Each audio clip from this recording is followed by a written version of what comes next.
Hello students, good morning. मैं हितल Chauhan from Anand institute. आपके सामने मैं आज प्रीपोजिशंस लेके आई हूँ। तो इसमें हमने कुछ प्रीपोजिशंस लिखे हुए हैं, वो मैं आपको सेंटेंस के माध्यम से आपको आज बताने जा रही हूँ। तो प्रीपोजिशंस क्या होते हैं? तो प्रीपोजिशंस का मतलब ये होता है कि किसी थिंग, पर्सन या फिर एनिमल्स की पोजीशन बताना, उसकी पोजीशन बताना, उसको हम बोलते हैं प्रीपोजिशन। तो सबसे पहले आता है कि the dog is under the table. The dog is under the table. तो डॉग कहाँ है? टेबल के नीचे। टेबल के नीचे होना मतलब कैसे होता है कि टेबल के नीचे ऐसे चिपक के तो नहीं होता, जस्ट नीचे होता है ना। तो टेबल ऊपर होता है और डॉग उसके नीचे होता है। तो किसी चीज़ के नीचे होना, उसको हम बोलते हैं अंडर। क्या बोलते हैं? अंडर। तो इसमें क्या आएगा? The dog is under the table. The dog is under the table. तो ये अंडर क्या हो गया? प्रीपोजिशन हो गया। Then after the cat is behind the door. इसमें कैट की पोजीशन बताई हुई है। क्या पोजीशन है? Behind the door. कैट कहाँ है? डोर के पीछे। डोर के पीछे। जैसे मैं ऐसे खड़ी हूँ तो बोर्ड कहाँ है? मेरे पीछे है ना। तो इसमें क्या बताया है? The cat is behind the door. तो कैट कहाँ है? Behind the door. तो ये जो बिहाइंड है वो क्या है? प्रीपोजिशन है, जिसने कैट की पोजीशन बताई है कि कैट कहाँ छिपी है ना। कहीं आगे है कि पीछे है कि, तो इसमें दिया है द डोर, मतलब डोर के पीछे। ओके, इसलिए यहाँ क्या लगेगा? बिहाइंड। तो बिहाइंड क्या है? एक प्रीपोजिशन है। The rabbit is on the mat. The rabbit is on the mat. Okay, तो अब इसमें रैबिट कहाँ है? On the mat. ये मैट है और मैट के ऊपर रैबिट है ना, जस्ट ऊपर है, इसलिए क्या आएगा? ऑन। क्या आएगा? ऑन। तो इसमें रैबिट की पोजीशन बताई है कि रैबिट कहाँ है, तो ऑन द मैट। तो ये ऑन जो है वो स्टूडेंट्स क्या हो गया है? वो हो गया प्रीपोजिशन। क्यों? क्योंकि उसमें रैबिट की पोजीशन बताई है कि रैबिट कहाँ है। ओके, फिर है the parrot is in the cage. Parrot कहाँ है? In the cage. किसी चीज़ के अंदर होना है ना। जैसे हम एक कमरे के अंदर बैठे हैं तो उसको बोलते हैं इन द रूम। ओके, फिर होता है हम क्लासरूम के अंदर पढ़ते हैं तो इन द क्लासरूम होता है ना। तो किसी चीज़ के अंदर होना तो है the parrot is in the cage. तो इसमें बताया है कि पैरट कहाँ है? तो पैरट क्या है? इन द केज, पिंजरे के अंदर है। पैरट कहाँ है? पिंजरे के अंदर बैठा हुआ है। तो इसमें पैरट की पोजीशन बताई है, तो वो कहाँ है? In the cage. तो केज के अंदर। ओके, तो इनका मतलब क्या होता है? किसी चीज़ के अंदर होना। ओके, फिर है the monkey is jumping over the table. अब ध्यान से देखना कि इसमें प्रीपोजिशन बताया है ओवर। ओके, ओवर का मतलब यहाँ क्या होगा? The monkey is jumping over the table. जो मंकी है वो क्या कर रहा है? टेबल के ऊपर से जंप कर रहा है। क्या कर रहा है?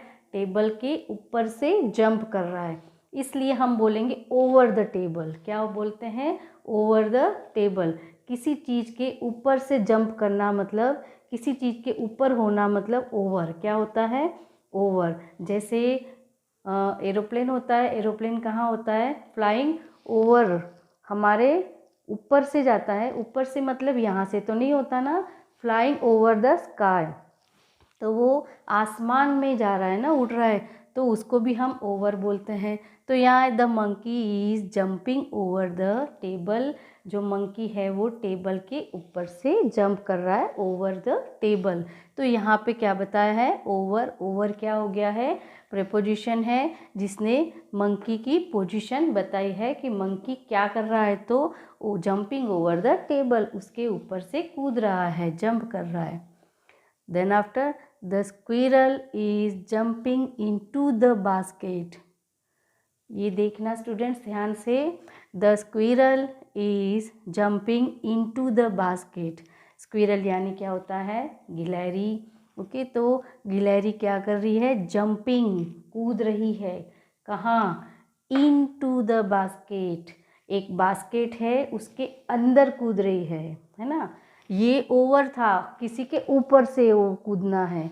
और इसमें बताया है जंपिंग इनटू द बास्केट, एक बास्केट है, बास्केट के अंदर जंप कर रही है, इसलिए यहाँ आया है इनटू। क्या आया है, इन मतलब क्या होता है, अंदर। ओके, तो इनटू का मतलब होता है किसी के अंदर। तो इसमें है the squirrel is jumping into the basket.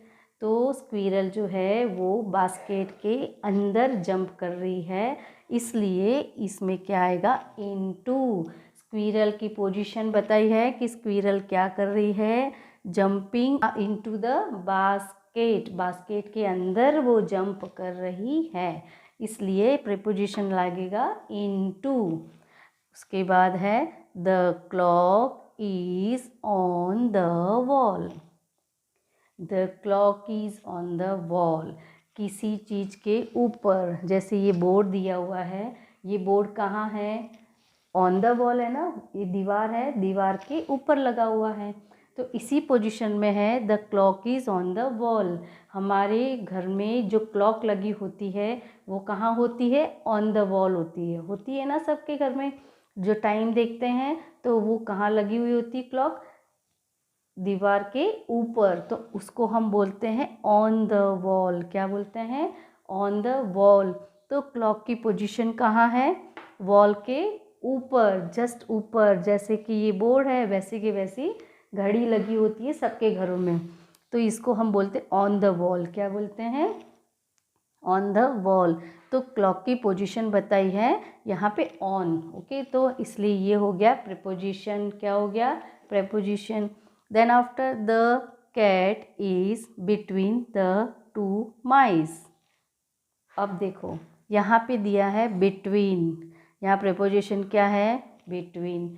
Between means क्या होता है, what is the meaning of between, तो बिटवीन मीन्स दो चीज़ के बीच में, दो चीज़ के बीच में। ओके, तो जैसे हम पहले भी बताया हुआ है मैंने कि जब हम बिटवीन नंबर लिखते हैं तब आपको सबको अच्छे से पता है कि दो नंबर दिए होते हैं, बीच में ब्लैंक्स होती हैं, तो उसको हम क्या बोलते हैं, बिटवीन नंबर, है ना। तो दो चीज़ के बीच का, तो जो चीज़ दो चीज़ के बीच में होती है उसको हम बोलते हैं बिटवीन। ओके, तो इसमें है the cat is between the two mice. Cat कहाँ है, टू माइस, टू माइस। ये भी बच्चों ध्यान से देखना कि ये माइस शब्द क्या है, माउस जो होता है ना उसका प्लूरल है ना, माइस।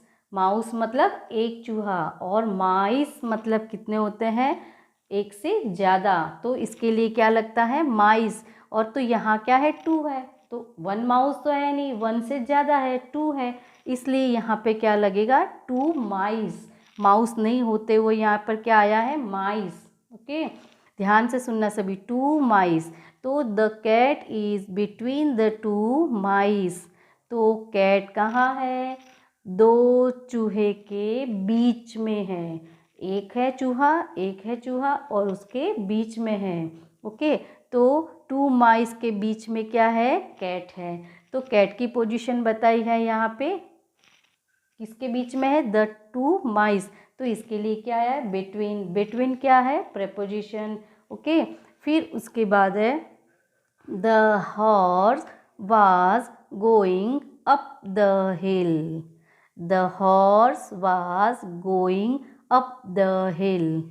हॉर्स कहाँ जा रहा था, up the hill. Up the हिल मतलब ऊपर की तरफ जाना, ये तो हिल है लेकिन अप द हिल मतलब किसी के ऊपर जाना।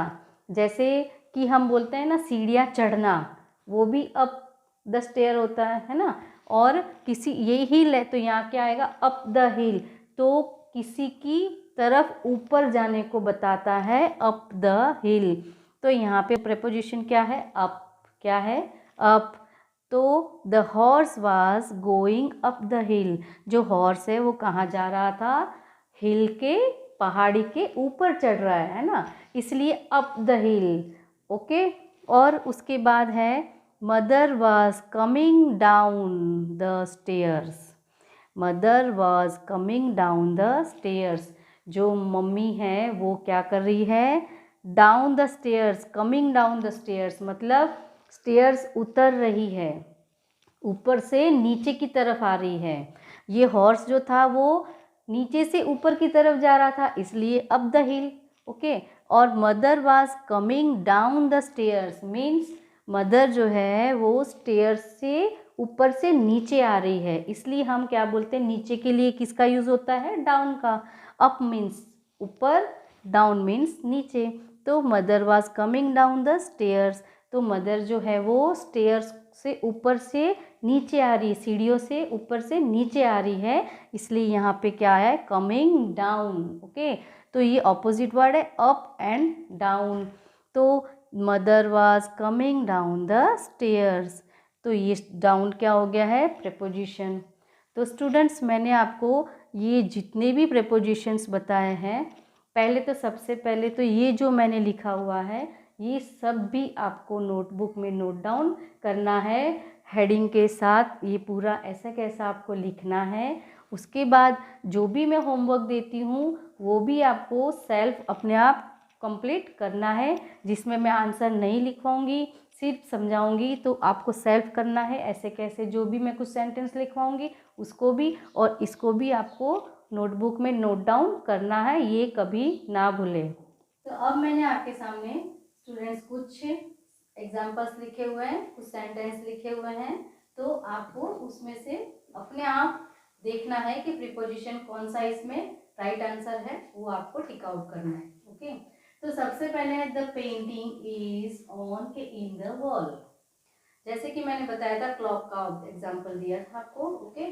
तो द पेंटिंग इज ऑन के इन द वॉल, वो आपको देखना है। द कैट इज इन या ऑन द बास्केट, कैट कहाँ है, बास्केट के अंदर है कि ऊपर है, आपको डिसाइड करना है। उसके बाद द बर्ड फ्लू ओवर की on the tree, the bird flew tree के ऊपर से, तो आपको देखना है। फिर है द कैट जम्प्ड इनटू की on the well, cat well के अंदर मतलब वेल यानी कुआं। ओके। तो कहाँ जंप किया है उसने, वेल के अंदर। द बॉल रोल्ड अप के डाउन द स्टेयर्स, बॉल कहाँ से आ रही है, रोल होके, कहाँ से, स्टेयर्स के अप के डाउन, तो कहाँ से, ball rolled down the stairs. The bicycle is behind या between the gate, the bicycle is behind के बिटवीन द गेट। इसमें स्टूडेंट्स पिक्चर तो बने हुए नहीं हैं, लेकिन अपने को अंदाज़ा लगाना होगा इसमें कि कौन सी चीज़ कहाँ पे दिखाई गई होगी। द बाइसिकल इज़ बिहाइंड या बिटवीन द गेट, तो जाहिर सी बात है कि साइकिल जो होती है वो किसी के बीच में तो नहीं होगी ना, इसमें गेट लिखा है, तो उससे अपने को अंदाज़ा लगाना है कि इसमें क्या आएगा। उसके बाद है the boy went the hill, the boy went the hill up या down. The girl dived on या into the pool, the girl dived, girl ने क्या किया है, जंप लगाया है। ओके। कहाँ, द पूल।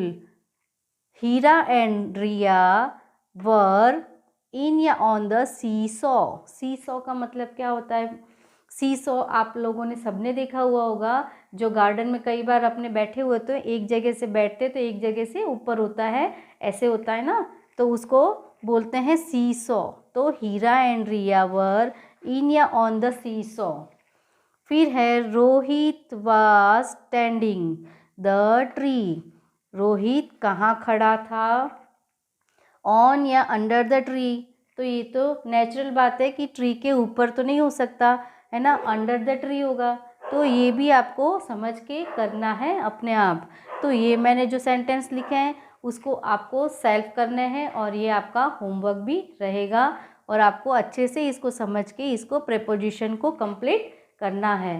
तो स्टूडेंट्स, जैसे कि मैंने आपको पहले भी बताया हुआ है और अभी वापस फिर से रिपीट कर रही हूँ मैं कि जितना भी वर्क करवा रही हूँ वो सभी आपकी नोटबुक के अंदर नोट डाउन करना है कंपलसरी। ओके, और आपकी नोटबुक चेक करूँगी मैं खुद, इसलिए आपको सबमिट भी स्कूल में अपनी अपनी स्कूल में करवानी रहेगी।